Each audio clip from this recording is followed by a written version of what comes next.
Сайн байцгаана уу та бүхэндээ маш удаах хугацааны дараа бичлэгээр уулзч байгаадаа баяртай байна. Тэгээ энэ дугаар болохоор өнгөрсөн 7 хоногт гарсан дугаар байгаа. Өнөөдрийн оролцож байгаа хүүхэд бол бага сургуулийн 6 дугаар ангийн хүүхэд байгаа. За тэгээ ээж нь ингээд цэвэрлэгээгээд байжсэн чинь хүүн бол ингээд хэвтээд ерөөсөө орноосоо босч ирэхгүй байгаа. Тэгээ гэрт нь хүүн ирсэн. Англи хэлний сургалтын багш нь ирчлээ минийхүү босаарай гэдгсэн чинь хүүн босох шинжгүй байна. Гимжуга англи хэлний багш нь байна. Ерөөсөө тоохгүй. Гимжуга багш нь тамаа санаад өрөөдөрлээ. Багштайгаа мэдлчих үү? Бусад багштайгаа ядаад мэдлчих. Гэр хүртэл нэрсэн юм чинь. За босч ийн манай хүү босч шүү. Багшигаа хартаа. За унтж байгаа царайлал. Ээж нь багштай суугаал юм ярих чинь.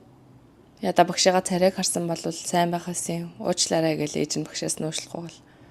Эмнэлэг рүү ч явахгүй гээл сургуульдаа ч явахгүй юу ч хийхгүй гээл өдөржин ерөөсө утсаа ухаал байж байгааг нь хөвтөл.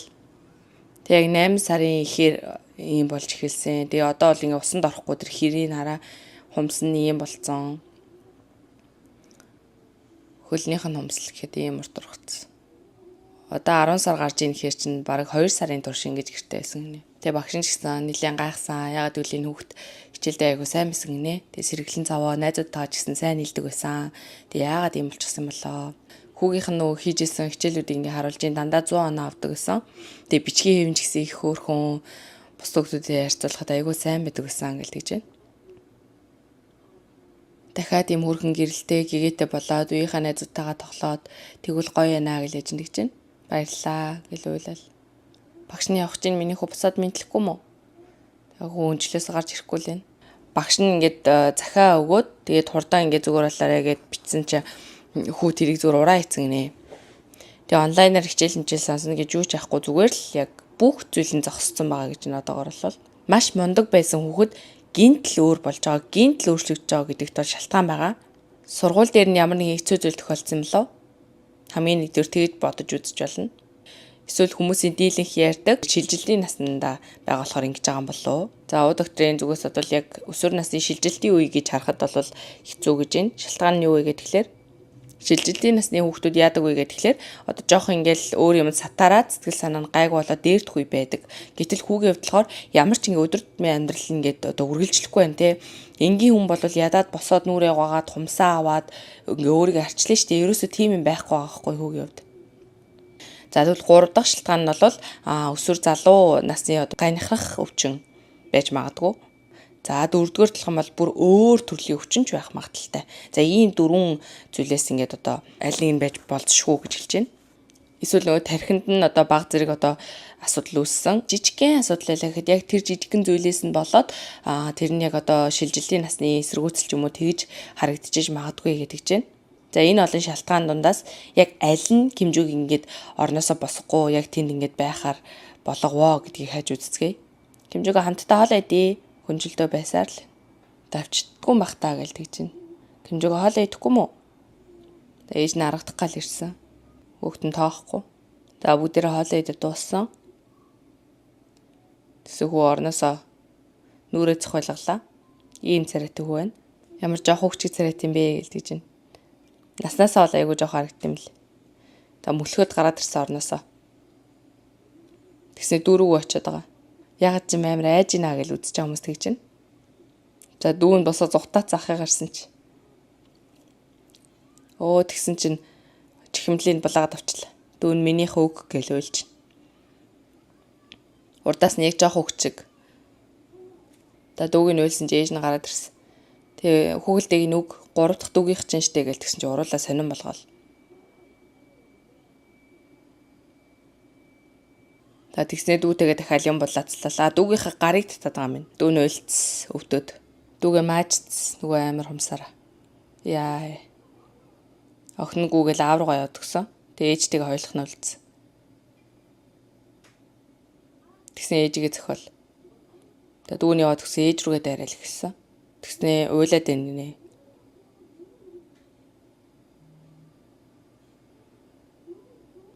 Тойлохтой жоох хөвчг уйлж ин гинэ. Тэгсэн ээжийнхээ гарнаас бариад аавынхаа өрөө рүү явж гин. Хаалгыг наачлаа. Ээжигээ зөхөөл байна. Юун тийм хэцүү байгаа юм бэ гэж ээж нь тэгж. Ээждээ хэлээд өгчхөө. Юу ч хэлэхгүй ээж нь чамд яаж туслах юм? Юу ч ярихгүй ээждээ дандаа ингэ шарах өгөх юм уу? За зогсоож гараа. За хамгийн ихэнд бол хүүгийн амьдралд хэд хэдэн онцлог байна. Ямар ч хүчгүй байна те. Хоёрдугаарт бол бүр амаа ингээд тас хаацсан юу ч ярихгүй байгаа. За одоо ингээд юм ярихгүй байхад бас юм хоёр төрлөөд юм байна л да. Эхнийх нь болохоор төрөлхөөсөө угаасаа ингээд нөгөө хүнтэй харьцаж чаддгүй одоо юм өрөөсөө амнаасаа үг гаргаж чаддгүй гэх юм уу. Хүүгийн хувьд болохоор олдмол те төрөлхөөсөө ингээд зүгээр хүмүүстэй харьцаж ярьж агаад одоо болохоор ингээд хинтэй ч юм ярихгүй байгаа гэсэн үг. Нийгэм дээр гараад юм ярьж чадахгүй байгаа хүнтэй харьцуулахад хүү хамгийн амар тайван байх гэртэй байгаа ч гэсэн бүр ингээд амныхаа одоо нөгөө цахилгааныг хаацсан гэж ярьдаг штэ нөгөө ингээд бүр амаа тас хаацсан. За хүн тэгвэл уурлах үедээ одоо хүн лөө дайрч давталсан. Тэгээд муухай үгэнд хэлэх ч юм уу эсвэл ингээд цохид зодддаг тийм үү. Тэгсэн хэмжүүг болохоор арай өөр байгаа. Гинт ингээд одоо хүнийг цогч ийснөө уйлах ч гэдэм үү. Онцгойл нь дүүнерт маш их тэгж ханддаг гинэ. Тэгээ дүүнэрийнхаа ер нь тэр нөгөө Солонгост бол нөгөө эчагийн ям буюу хамгийн их хайрладаг бамбрууш тоглоом байдаг. Тэгээ тэрийн шууд ингээ булааж аваад толгойг нь тайжилт таслах эсвэл доторх хөвөнгүүдийг гаргаж хаях маях гэсэн үйлдэлүүдийг их гаргаж исэн. Тэгээ одоо хүүгийн нөгөө гаргаж исэн үйлдэлийг аав ээж ингээ баримжуулсан байна. Хутга аваад тэгээ харанхуй шин өрөөндө ганцаараа ингээ дүүгийнхаа нөгөө тоглоомыг ингээ хайшлаад зогсож байна. Тэгээ баг хитэн тоглоом ингээ хайжилсан гэсэн бэ. 1-2 удаа биш дандаа. Одоо энэ 4 дахь хүүхэлтэй. Доторх бүх хөвөнгийг гаргаад. Тэгээ яг гэрийнхаа бүх хүмүүсийн нүдэнд харагдахаар ингээд тавьдаг гинэ. Заримдаа бүр өөрийнхөө тэр нөгөө тасалсан юмнуудаа ингээд толгоон болгондоо хийцэн явж идэг харагдаасаа гээд өөрийнхөө ус мөсийг ингээд хajлаа ичдэг. За ямар зүйлийг аавчтай хэлхийн тулд ийм үйлдэлүүд гаргасан юм болоо. Ингээд нийт нь харахад дотор ард засгиймээр нэг тийм сонин үйлдэлүүд байна тийм үү. Тийм сонин үйлдэлүүдийг хийсийнхаа дараа бүр хараг гэж аамшиг ийл тавьдаг. Тэгээ энэ байдлаас нарахад бол сэтгцийн өвчин гэж харах боломжтой боловч хүүхэлдэйг энэ одоо ингээд хайчлах, доторх хөвөнгүүдийг гаргах, үсээ хайчлах энэ үйлдэлүүдийг харахад санаатаагаар одоо яг аав ээжтэй харуулах гэж хийсэн үйлдэл байх боломжтой. Угаасаа л тийм л байна л да. Тэгвэл яг өөрөө хэр одоо тийм сонин үйлдэлүүд хийж гин тэр хэмжээгээрээ надад хэцүү байна гэдгээ яг харуулах гэж байгаа юм болов уу гэдэг доктор тэгж байна. Кимжуга төр зогсоох боломжтой юу гэж ээж нэрсэн. Найзууд нь чамайг санаад байна гэдэг ингээ юм битсэн байна гинэ. Тэгээ Кимжуга сайн сууж гин үү, санаж шүү. Их сургууль дээрээсээ гэж хүсэж байна. Кимжуга юу хийж гин, санаж шүү гэж бүгдээрээ ингээ сэтгэлийн өгнүүдээ бичээд ингээ нэг хуудсан дээр ингээ захиа алга явуулсан байна. За тэгсэн чинь сонсохгүй гинэ. Толгойн дээр өнчлөө бүтээчлээ. За тэгээ ээж нь юм ярих гэсэн чинь уцаа барай хөвтсөн. Ээж рүү өшгөлөөл. За ээж рүүгээ дайраад ээжигээ амар цохид зодож чинь. Дараа давлаа. Үстээд яа бүр амар зодож чинь. Оролцогчийг хамгаалахын тулд энэ хэсэг хэмжлэгийг үзүүлэхгүй гэдэг чинь. За тэгээ хэр орохтой нэвтрүүлгийн хүмүүс бол оролцдоггүй байгаа. Тэгээ одоо очиод оролцоод ингээд хүүгийг болиулж чинь. Яа гаранд нь үлдсэн ээж их нүсийг хараа. Ээж нь үнэхээр хэцүү байгаа хаа гэлдэг чинь. Сэтгэл санаа нь ерөөсөө тайвшрахгүй нэ. Тэгээ арай хийж тавиуллаа. Тэгээ ээж намартаж Кимжугаас холдож байна. Өө тэр өсмөсийн амарлага ичиж. За тэгснэ буцаад хүнжилтөд ороо өвтөд өглөө. Тэгээ ээж нь тэгснэ хүүгийнхаа бичлэгийг үзэж байна. Энэ одоо хэдхэн сарын өмнө гэж байгаа хүн ийм хөөрхөн дуулаад найзуудтайгаа цус өдрөө тэмдэглээл. Хин хүнээс л юм гэгээлэг хөө байсан гинэ. Тэгээ одоо бол ингээд орноосоо ч усахгүй. Хүүгээ хүч хэрэглэх үед нь ээжд нь ямар байсан бэ гэдгсэн чинь өмнө нь бол яг одоо зөгчөөсөн ч гэсэн үс зулгааж ингэсэн нь бол анх удаа байсан. Маш хэцүү байсан. Тэгээ хүүдээ задуулдаг ээж болчлоо гэж бодоод ингээд миний сэтгэл айгу хэцүү байсан. За ээждээ гаргаж байгаа үйлдэл нь бол хэдийгээр өдөр бүр давтагддаггүй боловч маш хүнд хэлбэрт шилжсэн байна те. Ээжигээ ингээд үстэй зодж чинь гэдэг чинь.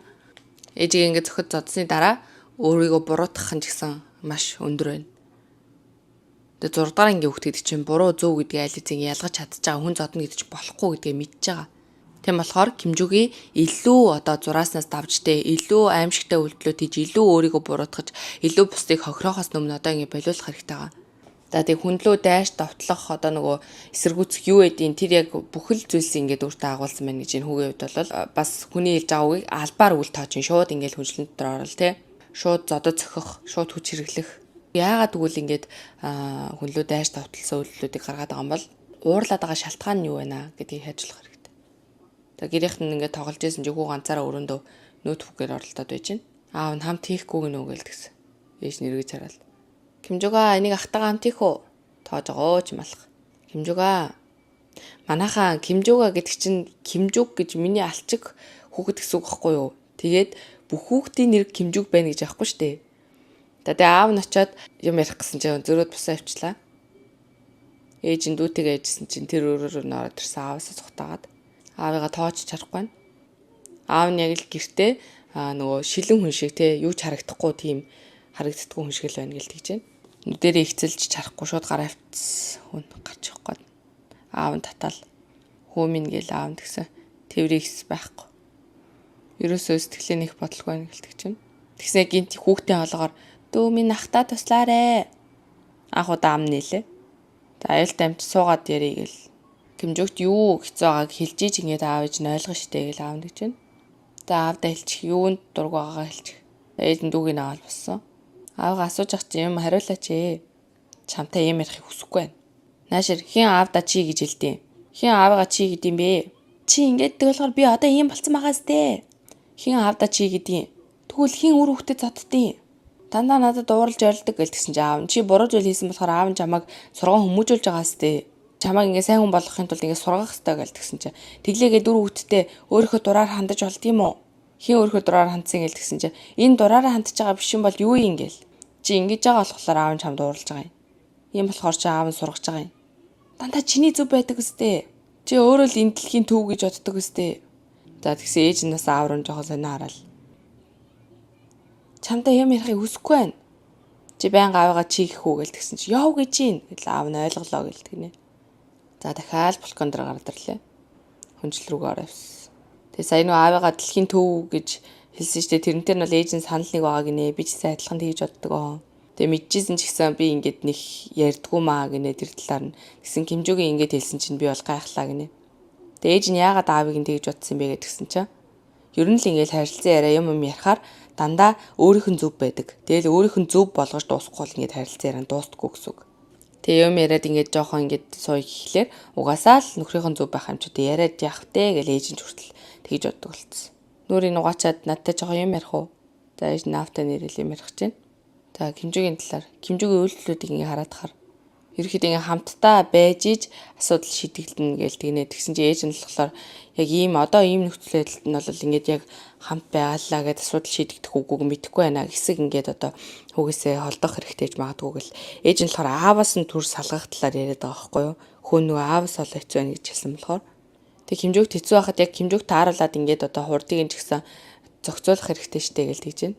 Ээж нь болохоор хүлээж өгөх хэрэгтэй гэж байна. Аав нь болохоор эцэг их нэмж ингээд ойртод ярилцах хэрэгтэй гэж байна. Энэ ингээд зүхтлаа гэд болох асуудал биш ээ гэж аамд гэж. Тэгээ ингээд зүхтаадах юм бол ингээд энэ асуудалтай нүр тулж чадахгүй гэж аамд гэж. Ээж нь болохоор хүүгийнхаа сэтгэл зүйнд ингээд тааруулж харьцах хэрэгтэй гэж тэгж. За тэгээ уу доктор асууж байна. Энэ үедээ бол энэ нөхцөл байдлаа ийм үгийг хэлсэн ч гэсэн одоо ингээд одоо 3 40-ний байр сураас ингээд өөрийгөө үзэж байгаа штэ тий. Одоо ингээд үзэхэд арай өөр санагдсан ч юм уу миний үзэл бодол юм байж гэсэн зүйл байна уу гэдээ ааваас нь асууж байна. Кимжүүгийн намайг тийм амар ингээд тухтай хүлээж авдаггүй гэдгийг би мэднэ. Ойртоод гараа өргөх ч юм уу тэгэхээр ингээд эсэргүүцээд гар ингээд авч шиддэг. Ер нь л аавтайгаа л ойртохгүй гэчээдэг. Багаас нь эхлээд Кимжүүгийг ер нь хатуу өсгөж исэн.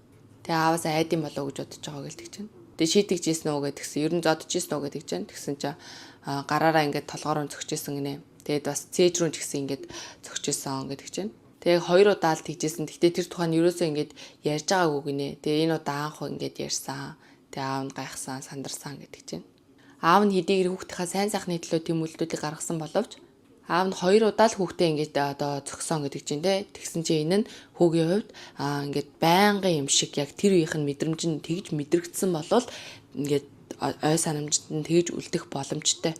Аав та намайг хүн зодож болохгүй гэж хэлээвсээ. Тэгвэл өөрөө яагаад та намайг зодоод байгаа юм бэ? Толгойд нь ийм зүйл боддож болно. Маш их зүйлийг боддог болохоор яг ингэж бодож магадгүй болохоор үнэхээр өсгөхөд хэцүү хөхөд гэсэн үг. Тэгээ аав нь чи энийг хийх хэрэгтэй, энийг хийхгүй байх хэрэгтэй гэдэг юм бол за энийг хийхгүй байх хэрэгтэй мэн гэж шууд тэгж хүлээж авахаар бол биш гэсэн үг. Мэдээж аав нь сайн хандлагаар хүүхдээ сайн байгаасай л гэж ингэж хэлсэн. Гэхдээ хүүхдээ хүч хэрэглэсэн бол үнэ. За тэгвэл жишээ авъя. Хүү чи ингээд таны хэлсэн үгэнд хариулсангүй. Аавгаа юм асууж ах чи хариулахгүй яаж байгаа? Ингээд том хүн юм асуух чи хариулах хэрэгтэй байхгүй юу? За энэ хүүхд одоо ингээд болохоо байж байгаа юм. Заавал би одоо яг одоо энийг ингээд засах хэрэгтэй байна. Аав нь ерөөхдөө бол ийм хандлагатай хүн гэсэн үг. Хизээд л хүү маань одоо ямар нэгэн зүйл ингээд хийх үед миний гаргаж байгаа хандлага, миний зааж байгаа бол хамгийн зөв. Би ингэж л хийх хэрэгтэй гэж аав нь боддог. Тийм болохоор чи миний хүүхэд би чиний эцэг болохоор ингэж хэлж байгаа ингээ хүүгээ загнахтаацсан гэж. Тэгвэл хүү юу гэж бодох вэ? Хизээд л аав өөрийнхөө зөв гэж боддог. Хизээд л аав өөрийнхөө хүсэж байгааг надаас шаарддаг. Аав та энэ дэлхийн төв гэж боддог өөрийгөө гэж хэлж байгаа. Тэгээд хэдийгээр хүн өөрийнхөө үзэл бодлыг илэрхийлээд би энийг тэгмээргүй байна, хүсэхгүй байна гэж хэлэх юм бол аав нь тоохгүй гэсэн үг тэр юм. За Гимжүүгийн нөгөө унтчихсэн газраас гараад ирсэн байна. Гимжүүгээ түр наадхад зогсоочих. За чи ганахтлын эмээ ерөөсөө уухгүй байгаа штэ. Одоо дахиад эмээ уух хэрэгтэй юм шиг байна. Тэгээ сэтгэл готрлын юм бас ууж байгаа юм байна хүн. Эм уул байштай. Эмлэг явах хэрэгтэй. Яг ингэж ярьж байгаа. Жоо хөвгчг. Эмлэг явахгүйгээд эмээ явахгүй байгаа юм өсч. Үгүй. Ядаргаатай штэ. Эм уух ядаргаатай болохоор уухгүй гинэ. Тэгсэн ээжгийн гарнаас барайл хажууд шивтээ төгс дахиад хүнчлөө толгойд өгөрэй. Ээж нь дахиад эмийг уулгах гал хичээгэл. Ээж рүүгээ санаа хараал. Тэгсэн яг жоохон хөвгч шиг сонь үйлдэл гаргал. Яг л 3-4 настай хөвгч шиг байна. Түрүү нөгөө ээж рүүгээ дайрж исэн хөвгтөөс шал өөр хөвгт болчих гинэ. Ээжигээ зөхөөл ушуугамжуулаад. Ээжгээ өвдгөн дээр хөвцснээ ээжтэй эрхлээл. Ээж нь гидсийн нэлсэн чи инээгээл. Ээж нь ямар ч босгоо суулгах гал хичээгээд байгаа. Айгу жоох хүүхэд болцсноо гэж ээж нь гэж тэрвэрч өгөөл. Ингээд эмээ авах уу? Ингээд эмээ авах уу? За хүүг харах юм бол бүр сулбгар те ямар ч юм хүчгүй байдалд орсон гэж харахад болно. Одоо жишээ нь хүн тартагтаа тултлаа ингээд өвдөөд хөдлөх хүчгүй болоод эмнэлэгт очлоо штэ. Тэгэх юм бол бараг эмчэд ингээд хүүхэд чиг одоо өөрийнхөө нөгөө шинж тэмдгийг тайлбарлах үе байдаг гинэ. Тийм болохоор яг энэ намайг энд өвдөөдэн, тэнд өвдөөдэн гэдэг юм уу. Тэг хүүгийн хувьд бол ингээд ямар ч өөрийгөө ярих хүчгүй болчихсон. Тэг яг ээжтэй ингээд хэцүү байгаагаа хүүхэд чиг илэрхийлж ээж магадгүй гэдэг чинь. Тэг яг л өөрийгөө дэлхийн бүхэл зүйлээс ингээл хязгаарлал хүнжил дотроо ингээ ороод суудсан. Тэг энэ хялбараар хэлэх юм бол яг өөрийнхөө өвдөж байгааг ингээд илэрхийлж байгаа илэрхийлэл гинэ. Ингээл байгаадах юм уу? Халууцлаа штэ. Ээж тэгээ хамт ингээ хүнжилтэд өвдөж байгаа юм. Тэг бичлэг хийгээд ах чинь би яаж тайван байх юм? Хэцүү байна уу гэж ээж нь сууж байна. Бичлэг хийхгүй байж болохгүй мó? За тэгсэн ээжээсээ суулгаагаал. Яах гэж юм бол? Зөв зүгээр босноо цэцгийн нөгөө ваар авал шийдчихлээ. За хагалчих шиг л боллоо. Дахиад ууран тайлэгдаг байх шиг өөр юмнууд авч шитэл. Тэгээд нөгөө өрөө дуу гараадсэн чи аав нь гайхал босоод очиж байна. За аав нь очил болиулах гэсэн чи хүн эсрүүцэл гарна гэдэх шиг. Аав гараад ирсэн чи. Тэгээд аав нь болохоор ингээл нөгөө хүмүүжүүлэх арга гэл аль болох тайвширтал нь барих гэсэн чи хүн урдаас эсрүүцэл. За хөлөөрөө бодолк баг урлаа. Ээж хөвдгийг хатцсан. Яагаад чи хүн хазаад байгаа юм? Ээжигээ өшгчөөл. Яа. Ээж аав нь чамд туслах гэж ингэж байгаа маа. Чамтай ерөөсө зодтолдох гээгүй. Ерөөсө хүн тайвширтгүй. Ээж нь уйлал. 2 гарын барайл ингээл явах гэж аавгаа өшгөлцсөн. Нааширгэл аав нь ууралцсан. Яа, тэр аавхан гарыг хараа. Ээжээсээ бас цухтаагаал. Өрөөнөөс гараа авчлаа. Тэгсэн энэ өрөөнд чи хаалгаа бүр амар хаагаал. Ээж нь орж ирэх гэсэн чи. Аав нь орж ирэх гэжсэн. Бүх биеэрээ хаагаал. Тэгсэн хүнтэй уцаар яриад байна. Аав намайг гэл гараараа зодсон, биеэрээ дарсан.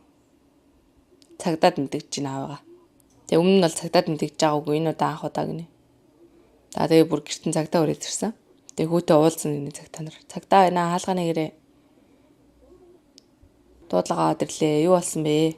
Аав намайг гар хөлөөрөө бүр бүх би ингээд хөдөлгөөнгүй болтол таарсан. Миний энэ гар энэ мөр ээжгээ талаар юу ярихгүй зөвхөн аавгаа ирж гинэ гэлдэг чинь. Дахиад өөр ярмаар байгаа зүйл ээ нөө. Аав гэртээ ирэхгүй бол гоё юм гинэ хүн. За бидний траума гэдэг үгийг их ашиглах болсон. За зүгээр нэг хүнд хомдох ч юм уу ийм зүйлийг бол хэлдэггүй. Өөрт нь ирж байгаа сөрөг мэдрэмжүүд, сөрөг туршлагууд одоо тэр биед нь ингээ хуримтлагдаад тэр нь маш өндөр айдсыг ингээд өөрт нь олон удаа давтамжтайгаар өгөх үед бол мэдрэгдэж байгаа. Тэгээд аав нөгөө хүүгээ ингээ сургах гад ч юм уу эсвэл хатуу хилээд ингэж яхад нь тэр нь хүн дээр тусч исэн байх магадaltaй гэсэн үг. Хитрхи их хүүгээ ингээд одоо өөрийнхөө байлгах гэсэн, хорих гэсэн тэр аавын үйлдэлүүд, тэр бүх нөхцөл байдлууд яг хүүд траума болоод үлдчихсэн юм шиг байна. Аав нь зөвхөн ингээд хажууд нь ирэх төдийдэлхүү ингээд цухтаал те. Энэ бол харилцааг бүр ингээд сайн сэргээх хэрэгтэй асуудал. Энэ зүгээр л аавда дуртай дургуугийн асуудал яригдаг байна гинэ. Зүгээр нэг гэртээ суугаад одоо хүнжил дотор ороод ийм байдлаас даваад цаашаа бүр илүү аюултай зүйлс ч гэсэн хүрэх магадaltaй гэж тэгж байна уу доктор. За ээж нь хүүдээр ирэл. Заавал ингээх ёстой мó гэлдэг чинь. Хин өрөвдөлтөд ингэтийн.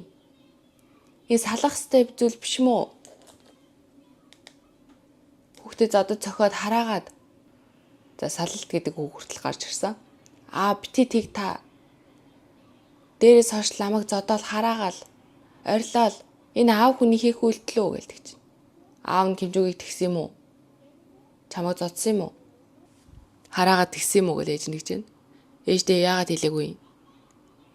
Аав юм л олвол намайг ингэж зодод цогтөг хараадаг гэлдэг чинь. Аав нүгээсээ уучлах гэж байна. Тэгсэн чинь уучлалмаар байвал салахгүй юу? Хүмүүжилж ингээл намайг дандаа зоддог. Надаас юусоо уучлал хүссэн сэтгэл байхгүй. Тэгжиж худлаа дандаа уучлаарай гэдэг. Тэгэл ээж чинь ингээд нуугаад байсан болохоор одоо ингээ хэцүү байгаа штэ. Өргөжлүүлэл твцсэн болохоор хэцүү байгаа ингээл ээж нэгж байна. Ээжигээ уучлаарай. Ээж нь чамайг ойлгоогүй юм байна. Ээж нь туслах хэрэгтэй байсан. Уучлаарай. Чамд ийм хэцүү байгааг ч ерөөсөө мэдээгүй. За тэгэл унтах цаг болол аав ээж хоёр нь хоорондоо ярилцаа сууж байна. За аав нь хэлэх үг байгаа л та. Чамдээс хэлэх үг байгаа мó? Сая хэмжүүгийн хэлцүүгнүүд ээ штэ. Чамайг байнга уурал заддаг гэсэн үг үү? Хамгийн нэгдүгээрт хамгийн эхлээд чи яагаад ээж нь мэдээгүй гэж хэлж байгаа? Би чамд бүгдийг хэлж ирсэн штэ хэмжүүгийг сургаж байсан. Би яг зүгээр чиний хэлсэн үг ингээд ээж нөгөө хөнгөнөөр үлээжсэн байж магадгүй л гэж байгаа юм байна л да. Тэрнээс илүү байсан байж магадгүй л гэж тэгсэн чинь аав нь тэгвэл тэ хоёулаа та надаас асуух хэрэгтэй байсан мэт. Тэ аав нэг өөрийг нь зоддог гэж хэлүүлсэндээ л их гомдолтой ах шиг байна. Тэгэл ээж нь юм ярих гэсэн за. Хамгийн нэгдүгээр тэ штэ. Чи надад үннийг нь ингээд хэлээд асуух хэрэгтэй байсан. Хоёрдугаарт би чамд ингээд өнөөдөр хэмжүүгийг зодсон гэд хэлсэн бол чи тэрийг санах хэрэгтэй байсан гэж тэгж байна. Тэгэл ээж нь дахиад нэг юм ярих гэсэн чинь за тэгвэл дахиад нэгдэх рүүгээ явъя. Нэгтгэн. Тэгсэн. Миний хэлсэн зүг биз дээ. Дахиад нэгдэх рүүгээ очиод ингэ боддоо. Чи ямар ч хэмжүүгийг ойлуулсан шүү дээ гэж нэгж байна. Тэгсэн чи тэгвэл надаас ингэж асууж шалгах хэрэгтэй байсан шүү дээ. Надаас дахин асуух хэрэгтэй байсан шүү дээ. Хэмжүүгийн ингэж хэлж байгаа юм чинь чиний хэлснээс илүү зүйлс болсон байж магадгүй гэл тэгсэн чи миний хэлснийг эхлээд сонстоо. Гэхдээ гэл тэгсэн чи үгүй байж. Аав нь тэгээд байгаа байхгүй. Ээж нь чи хүн ерөөс юм яриулахгүй маа гэл тэгж байна. Тэгсэн чи аав нь би юм ярьж байгаа үстэй чи миний ярьж байгааг сонсооч. За тэгэл аав нь яг адилхан өнгөл өгнөдөө тавтаалгаа. Тэгээд ээж нь заа гэл. За гэл. Өөр ярих юм байна уу? Юу ч ямар ч хэлэх үгүй болсон. Тэгсээ өөр ярих юм байна уу? Тэгээд ээж нь сая ингэж за хэл ер нь дуусгасан те. Яг яагаад ингэсэн бэ гэдгсэн чинь үндэ бол хэмжүүгийн асуудал ч гэсэн байгаа боловч бид эхнэр нөхрийнхөө хувьд бол бас ингэж нэлээ асуудалтайгаа ерөөсөө ингэ харилцан яриад ингээд шийдэлд хүрдэггүй дандаа энэ хүний зөв бол дуустдаг. Тэгэхээр бас ингээд салах тухай ч гэсэн би зөндөө бодож исэн. Би зингээ хичээгээд харилцаа авч үлдэхийг хүссэн боловч яг энэ эргэлзээ энэ байдал ингээд давтагдаад байгаа болохоор ээж нь бол нэлээ ядарч байгаа юм байна. Тэгээ аав нэгтрээ мэдж байгаа юу гэдгсэн чинь яг тодорхой ингээд сайн мдэггүй байсан гэлдэг чинь. Тэгээ аав та мэдээж гомдсон байх. Хүүхдтэй таны хэлсээс ингээ өөрөөр санаад өөрөөр яриад байгаа болохоор тэгээ ээж нь болохоор зөвхөн хүүхдийн үгээр ингээд үг хийгээд хүүхдээ ингээд аргацсан те. Тэгээ яг энэ нөхцөл байдалд бол хүү маань ингээд одоо надтай харьцахгүй харилцаагаа тасалчих үү дээ. Хүүд маань ингээд хэцүү байгаа юм байна да гэдэг зүйлийг эхлээд бодох хэрэгтэй байтал яг өөрийнхөө зөв миний хэлж байгаа зөв штэ. Тэгээ нэгдүгээрт нь хоёрдугаарт нь ингээх хэрэгтэй байхгүй гэл бүр нэгээр нь ингээд авч үзэл тэрийгээ бүр нөгөө хүндээ ингээд үзэл бодлоо тулгаал. Тэг яг энийг ингээд харахад та хин нэгний сэтгэл хөдлөлт ингээд хариулт үзүүлээд нөгөө хүнийхээ сэтгэлийг ойлгоод ингээд харилцан яриа ярина гэдэг тал дээр нэлээ асуудалтай. Энгийн ингээд яриа ярина гэдэг. Тэгээд эсрэг хүн юу гэж бодох вэ? За таны л үг зөв юм байна. Тийм ээ би яагаад тэнийг юм болоо? Таны л зөв гэл. Өөрийгөө буруутгаал, өөрийгөө дорд үзэл улам ингээд хүчгүй болох магадaltaй гэсэн үг эсрэг хүн.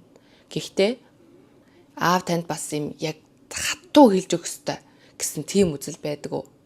Тийм ээ, ер нь бол гэрийнхэндээ өөрийнхөө сул дорой байдлаа харуулах дургу харуулж байгаагүй. Эр хүн учраас угаасаа юм хатуу чанга байх ёстой гэж боддог. Тэгээ яг ингээ хатуу чанга байгаад гэр бүлийнхаа төвөнд байгаад яг хүн болгоны ингээд сайн ингээд удирдах ёстой гэж боддог. Тийм баха яг уйлж байгаа хүн бол сул дорой хүн, уйлахгүй байвал хүчтэй хүн гэж та боддог. Гэхдээ хүн амьдралынхаа турш зөндөөл зүйлс ингээ мэдэрнэ тийм үү? Тэгээ сөрөг одоо мэдрэмж авсан байлаа гэхэд аав нь тэрийг өгөөсгөө шууд яг ингээл өөрөөр үздэг. Тэгээ ингэж ах юм бол та хүүдээ зааж зөвлөж чадахгүй гэсэн үг. Кимжүүгийн ч гэсэн аав шигээ юм сөрөг сэтгэл хөдлөлөө яаж гаргаж захирах ёстойгоо мэдэхгүй бол. Хэрвээ аав шигээ хүн болж өсөх юм бол те ямар сэтгэл хөдлөлөө илэрхийлж чадахгүй юу ч ярихгүй амаа хамигдаг хүн болно. Эсвэл одоо тэрийгэ муугаар ингээд хүнлөө дайрч довтолж зодож их юм ингэж илэрхийлдэг болно. Тэгээд яг ингээд зодож өгч одоо хүү юу гэж бодох вэ? Би аавынхаа хамгийн дургүй үйлдэлийг өөрөө гаргаж байгаа юм байна. Аавда дургу гэхээс илүү аав шигээ үйлдэл гаргаж байгаа өөртөө илүү дургу байна гэсэн үг. Бусад хүмүүс намайг иймгээд мэдчихвээ дээ. Тэгэл яг өөрийгөө одоо тэгж буруутгаж байгаагаас олоод ингээд нуугдмал амьдарч иж магадгүй гинэ. Тэг яг өөрийнх нь тэр муу зүйлс гараад ирэхгүй гэсэндээ л нуугдж байгаа хаа гэж ээж нь тэгж байна. За дотоод сэтгэлийн сонсох цаг болсон боловч хүү гарч ирэхгүй байна. Надтай юм ярихгүй юу? Нөгөө зан асуусан. Ямар ч хариултлахгүй. За 1 цаг, 2 цаг, 3 цаг ийм байдалтай байсан. За 3 дахь өдрөө ч гэсэн 4 дахь өдрөө ч гэсэн ингээд юм ярих гайхчихсан. Ерөөсөө хүү ярихгүйсэн гинэ. Тэгэхээр нэвтрүүлгийн хүн хүүд утсаа өгсөн байна. Кимжүүгийн хамгийн дуртай зүйл юу вэ гэдгсэн чинь хүнжилтөө байх. Яагаад хүнжилтөө байх дуртай юм бэ гэсэн сэтгэл амар байдаг. Хүнжлөөс гарах үед ямар байдаг вэ гэсэн тохгүй байдаг. Яагаад тохгүй байдаг вэ гэсэн чинь ааваас болоод. Аав надад дургу. Тэгээ би аавда дургу биш аав надад дургу гэж үтж байна гэлдэж байна. Аав чи яагаад чамд дургу юм шиг байна? Над руу ойрлдог, зоддог, хараадаг. Би үнэхээр айсан. Яагаад одоо хүртэл хэлэхгүй твцсэн юм бэ гэдгсэн чи ээж мэдчихвэл гомдох байх гэж бодсон. Гэхдээ байж тээ гэд тэгж аа хүү дахиад нэг юм битсэн. Тэгээ ээж надад туслал гоё байна гэж хэлсэн. Одоо надад үнэхээр хэцүү байна гэдэг чинь ээжигээ туслахгүй бол өөрт нь үнэхээр хэцүү байна гэдэг чинь. Би ч гэсэн өөрчлөгдөхийг хүсэж байна. Гэхдээ сайн болохгүй байна. Тэгээ аав нь яаж өөрчлөгдөл гоё юм гэд асуусан ч хөө хариулахгүй дахиад ингээд хүнжил рүүгээр авчихсан. Тэгээ аавдаа ямар ч итгэх итгэлгүй болсон болтой гэлдэг чинь. Тэгээ ингээд сонссон чинь үдсэн чинь ямар байна гэж асуусан. Тэгээ ээж нь болохоор хэдий яриаггүй ч гэсэн ингээд мессежээр ч гэсэн хариулсанд нь баярлж байна. Тэгээ ээжигээ хэцүү авах гэж удаад ээжтэй юм яриаггүйд нь ч гэсэн үнэхээр сэтгэл өвдөж байна. Жохон эрт мэдсэн бол гоё явах гэж гэлдэг чинь. Аав нь ямар байсан гэлдэг чинь хамгийн нэгдүгээрт гэлдэгсэн чинь энд байгаа хүмүүсүр та нэгдүгээрт гэдэг юмд их туртай юм а те ямиг ингээд тоолж дугаарлах их туртай юм а гэлдэг чинь. За тэгээ нэгдүгээрт юу вэ гэлдэгсэн чинь би өнөөдөр ингээд маш их зүйлийг мэдэрсэн. Тэгээд одоо ингээд хүүхийнхээ сэтгэлийг ойлгох хэрэгтэй. Одоо би ингээд өөрчлөгдөх хэрэгтэй байна. Тэгэхгүй болвол манай хүү илүү хэцүү байх юм байна гэж утсан гэлдэг чинь. За тэгээ доктороо зөвлөгөөгөө өгөөрэй. Хүн буруу үйлдэл гаргахгүй байхын тулд маш хатуу аргаар хүмүүжүүлэхийг сонгосон аав. Гэхдээ Кимжүүгийн танаас халуун хайрыг ингээд мэдэрч авч чадаагүй байх гэж бодож байна. Таны яг тэр өсөжсэн одоо тэр арга барил чинь зөв байсан уугүй юу гэдгийг дахиж нэг сайн бодоод ойлгоод тэг өөрөө эхлээд та Кимжүүг чин сэтгэлээ ингээд илэрхийлээд үзээрэй. Кимжүүгийн төлөө.